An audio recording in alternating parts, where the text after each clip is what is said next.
Bonjour à tous, bien-aimés. Je vous invite à une lecture dans 2 Rois, chapitre 13. Et je vais lire à partir du verset 14. Élisée était atteint de la maladie dont il mourut. Et Joas, roi d'Israël, descendit vers lui, pleura sur son visage et dit : mon père, char d'Israël et sa cavalerie. Élisée lui dit : prends un arc et des flèches. Et Joas prit un arc, des flèches. Puis Élisée dit au roi d'Israël : bande l'arc avec ta main. Et quand il l'eut bandé de sa main, Élisée prit ses mains sur les mains du roi. Et il dit : ouvre la fenêtre à l'orient. Joas ouvrit la fenêtre. Élisée dit : tire. Et il tira. Élisée dit : c'est une flèche de délivrance de la part de l'Éternel. Une flèche de délivrance contre les Syriens. Tu battras les Syriens à Aphek jusqu'à leur extermination. Élisée dit encore : prends les flèches. Et il les prit. Élisée dit au roi : frappe contre terre. Et il frappa 3 fois et s'arrêta. L'homme de Dieu s'irrita contre lui et dit : il fallait frapper 5 ou 6 fois. Alors tu aurais battu les Syriens jusqu'à leur extermination. Maintenant, tu les battras 3 fois. Amen. Dans ce passage, j'ai été interpellé par ce premier verset, le verset 14 que j'ai lu, qui nous dit ceci : Élisée était atteint de la maladie dont il mourut. Nous voyons donc, quel est le contexte ? C'est que Élisée est malade. Il est sérieusement malade à tel point que c'est cette maladie qui va le faire mourir. Et en même temps, lorsqu'on regarde la vie d'Élisée, lorsqu'on lit, on prend du temps à lire la vie d'Élisée, on est impressionné par la façon dont ce prophète a été utilisé par Dieu. Élisée était l'élève en fait du prophète Élie.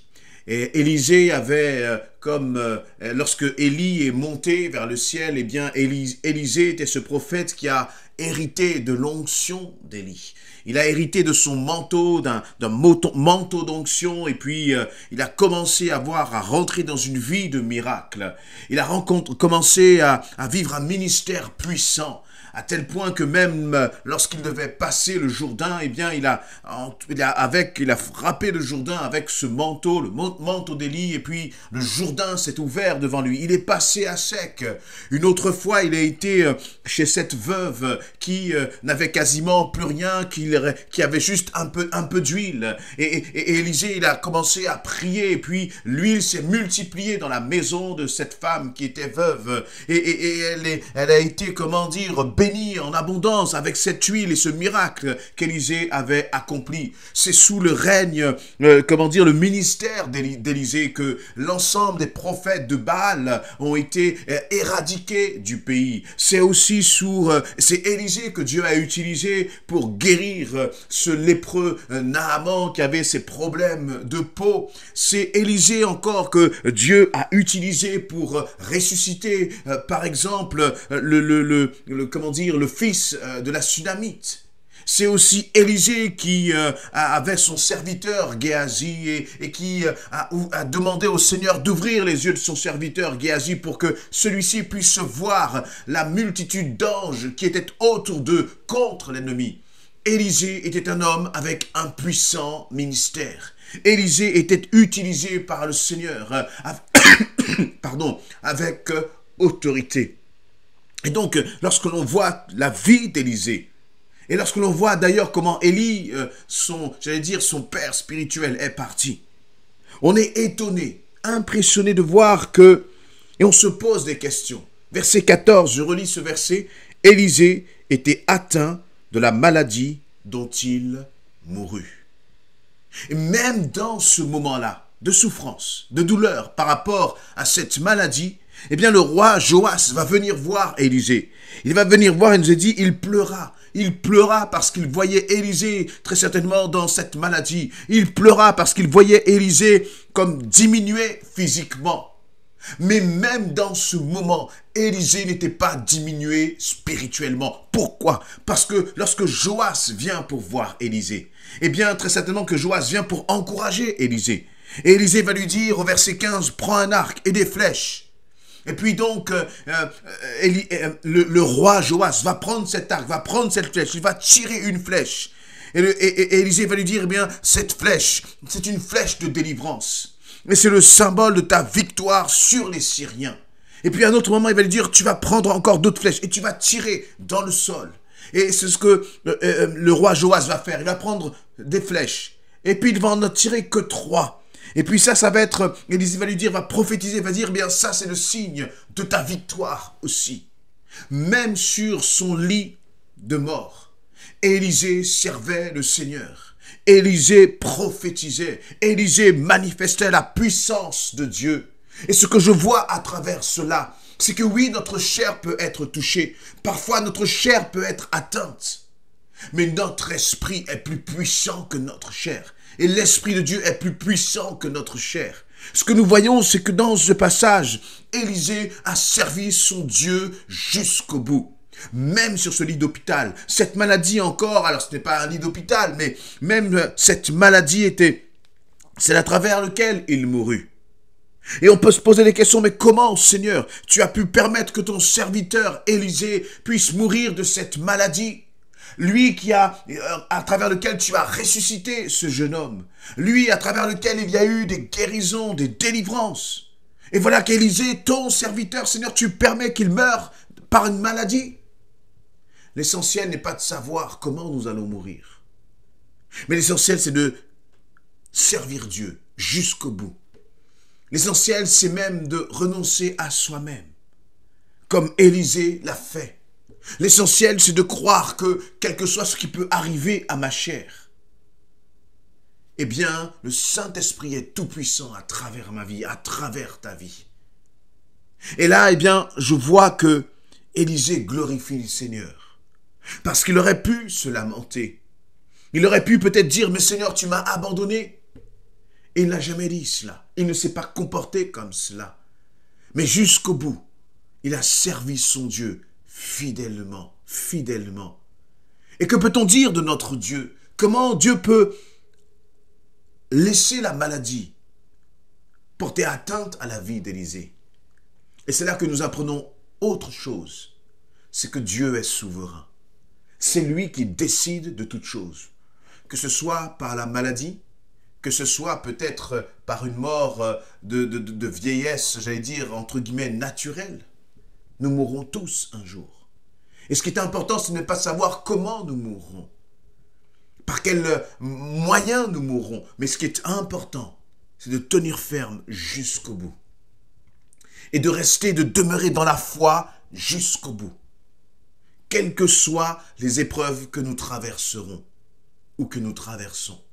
Et Élisée a été un homme qui a servi Dieu jusqu'au bout. Au verset 20, il nous est dit, Élisée mourut et on l'enterra.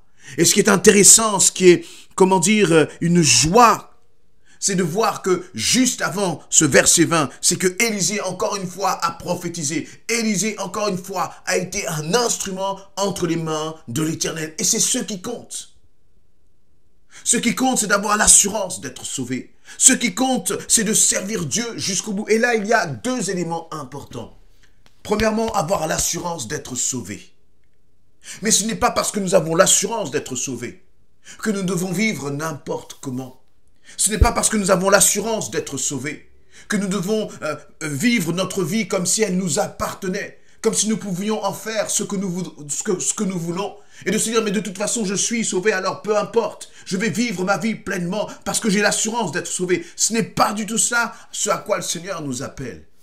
Élisée était un puissant serviteur de Dieu, un puissant prophète. Il avait cette assurance d'être sauvé, mais malgré cette assurance d'être sauvé, eh bien, il a servi Dieu jusqu'au bout. Il a servi son Seigneur jusqu'au bout, même à travers la maladie. Et entre le verset 19 et le verset 20, on voit que, eh bien, l'homme de Dieu, justement, a prophétisé. Du verset 15, jusqu'au verset 19, on voit que Élisée a prophétisé. Et une fois qu'il a terminé sa mission, il nous est dit, Élisée mourut et on l'enterra.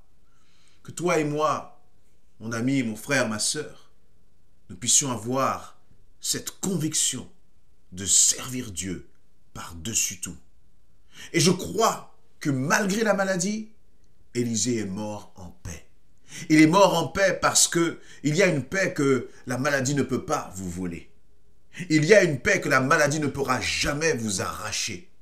C'est cette satisfaction d'avoir servi votre Seigneur jusqu'au bout. Jusqu'au bout. Joas, il nous est dit au verset 14, il a pleuré. C'est intéressant de voir que Élisée, lui, ne pleurait pas. Parfois, ceux qui sont à l'extérieur pleurent, et c'est normal. Mais celui qui traverse des moments difficiles, et qui même dans ces moments difficiles, a cette paix de servir le Seigneur, cette assurance de servir le Seigneur, alors il est dans la paix, il est comme inébranlable. Et on sent que dans tout ce passage, Élisée est inébranlable. Il va retourner vers son Père. Je crois que ce qui est important pour chacun d'entre nous, c'est que justement, que nous ayons la santé ou que nous ne l'ayons pas, c'est que nous puissions dire, Seigneur, je veux te servir. Seigneur, je veux que ma vie soit à ta disposition. Et quelle que soit la situation que tu traverses, comme Élisée, réalise que le Seigneur peut t'utiliser. On aurait pu se dire, mais Élisée est là, il est diminué physiquement, il n'est peut-être plus bon à rien, mais ce n'est pas ce que le Seigneur a dit. Là où tu te trouves, dans ce que tu es en train de traverser, quel que soit ce que tu es en train peut-être de subir, sache que Dieu peut t'utiliser encore puissamment. Sache que la paix de Dieu peut encore t'habiter pleinement. Sache que tu peux être encore cet instrument de gloire entre les mains de l'Éternel. Et oui, à un moment, les choses vont se terminer, mais ce qui est important, c'est de tenir ferme jusqu'au bout, quelle que soit la fin que le Seigneur aura décidé pour nous. Amen. Et je crois que dans ce passage, la maladie, au final, n'a pas été vainqueur. Parce que la maladie aurait pu faire en sorte que Élisée s'éloigne du Seigneur et abandonne le Seigneur.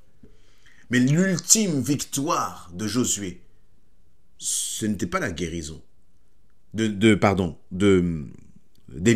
L'ultime victoire d'Élisée, ce n'était pas la guérison.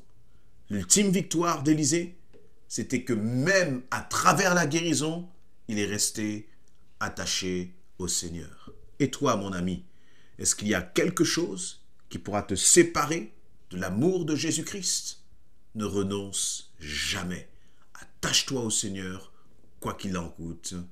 Amen.